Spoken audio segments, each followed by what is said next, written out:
All right, so this is a suggestion via a channel member. Let's go and jump to the video immediately. Senior White House correspondent Peter Ducey starts us off with that live from the North Lawn. Good evening, Peter. See where this takes us. Good evening, Brett. President Trump took questions on many topics today, including that viral false rumor that circulated on social media over the long weekend that because the president hadn't been seen for a couple of days, he must be in failing health.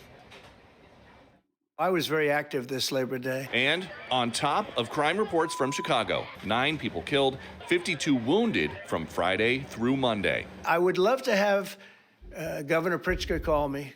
He's not going I gain to. respect for him and say, we do have a problem, and we'd love you to send in the troops. Less than an hour later. No, I will not call the president asking him Okay. to send troops to Chicago. All right, so what are we going to do about the loss of life that just legitimately happened? Are we still going to, we're going to talk to the people with the firearms that are doing all this crazy, absolute debauchery here, guys? We're just going to talk to them still, instead of actually figuring out the problem and then solving it, right?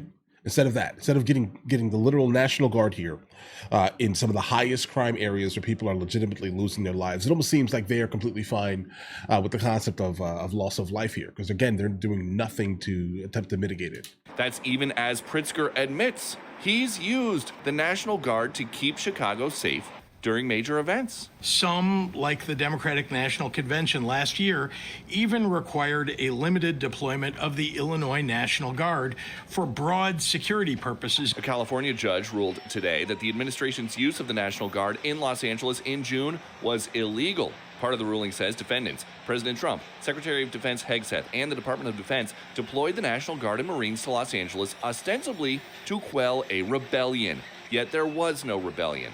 Well, it was a radical left judge. The judge said that you could leave the 300 people that you already have in place.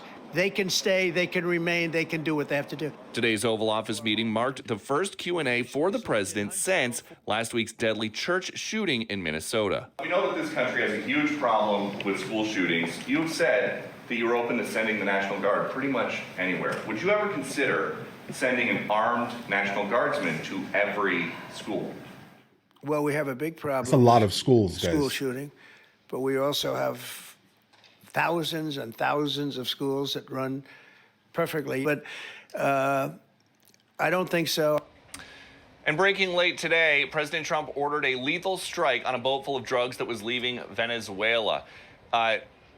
11 people were killed. They were all members of the designated narco-terrorist group Tren de Aragua. President Trump says the chairman of the Joint Chiefs, Raising Cane, briefed him about this just before that Oval Office meeting, and this helps us understand more about why President Trump recently ordered 7 warships and 4,500 U.S. servicemen and women to the waters off Venezuela. Yeah, guys, what's interesting is that we've been hearing about Tren de Aragua for a while now, okay? Coming from the Aragua state, meaning train, right?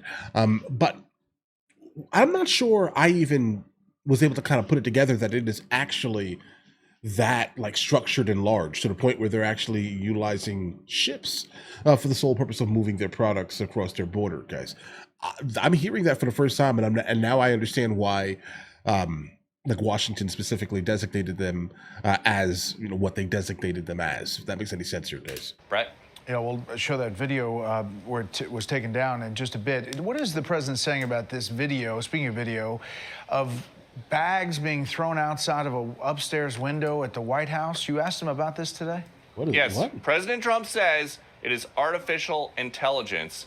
Earlier in the day, there was a report that somebody at the White House told a different outlet that it was a contractor doing work while the president was gone.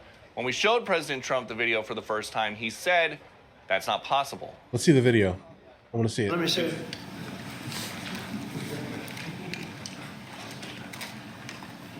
Maybe from the renovations? Show it to us, please. Which is the window? It looks like this is on the 15th Street side, I think. Yeah. So right here. Yeah, those windows are sealed. Those windows are they're all sealed. You can't open them. It's a good thing my phone didn't get any crazy texts while the president was looking at it. A Biden aide who saw that video texted me shortly after to say that that window in the video in question that's circulating on social media looks like it would be either the Lincoln bedroom or the Queen's bedroom in the White House residence. The president insists that it is fake news, but the investigation continues. Brett. Well, it's something when you show the president a video from the weekend. There you go, Peter. Thank you very much. Hey, Sean. All right. For those of you who just skipped to the end, let's go ahead and speak about some of the things that I kind of spoke about throughout here.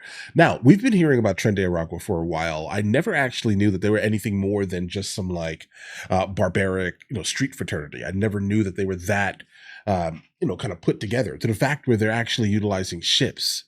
Now, was there some like intel, or did they somehow scanned this ship? This may be too sci-fi here, but how do they know that ship specifically was holding the amount of narcotics that they were actually holding, to the point where they would then send the military to basically go take them out for the most part here? Obviously there was some type of loss of life here, but again, if you're going to take out a ship, most likely everyone's going to lose their existence. Now, was that ship heading towards the United States of America? That's another thing. Has Maduro even responded to this yet?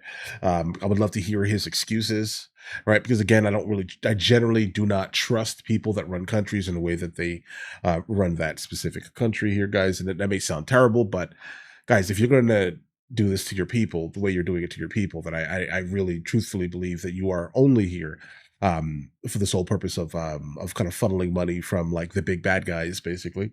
And I think that's just kind of what's going on in a good amount of the countries in Central and South America. Guys, understand this here.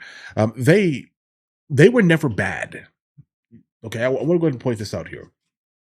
Mexico, Central America, all of South America, we are the cause of that, right? This is why I was kind of worried about us sending all of these ships and things there, because the last thing we need to do is basically amplify an already failed state, multiple failed states, right? Because, I mean, again, they failed in the first place based off the war on narcotics, let's call it.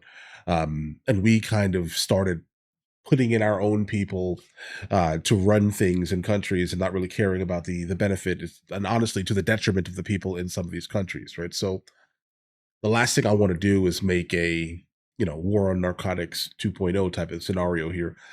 Even though we definitely do need to not allow these type of things into our country, because again, we need to start focusing on things that are going to push us forward, not consistently dwell on the things that are kind of like making us fall behind. And guys, we're not number one in many things except military spending, and that's a problem. Okay, we need to definitely become number one in a good amount of things here, guys. Okay, so I'm happy that we have something down there that can actually stop, but I don't think that everything is going to be stopped, and everything can be stopped. And again, I'm just waiting for Maduro's response. I'm sure we'll be getting that any day now, most likely tomorrow if this happened moments ago. Right? But all right, listen, you guys all have an absolutely amazing day. If you guys are new here, please like and subscribe. And in the meantime, I will catch you guys later.